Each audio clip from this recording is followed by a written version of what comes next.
As Hong Kong began a 3-day mourning period on Saturday after a catastrophic fire at a housing estate, authorities said they had arrested more than a dozen people in connection with the tragedy.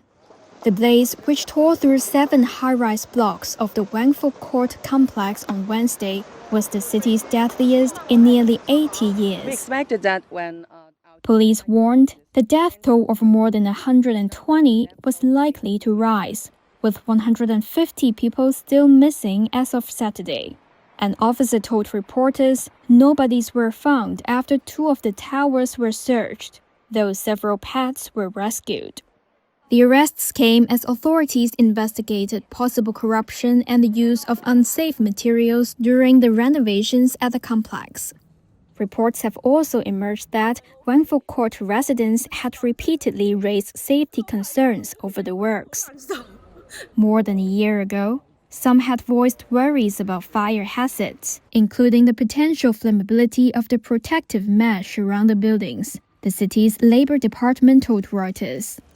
It said authorities at the time told them they faced, quote, relatively low fire risks. However, police said on Thursday materials used in the renovations were, quote, suspected of not meeting fire safety standards. Public anger over the fire has been muted, a stark contrast to mass pro-democracy protests of 2019 that prompted Beijing to tighten its grip on the city. But the reports of the complaints have shaken the city's residents. Hong Kong is supposed to be a civilized society.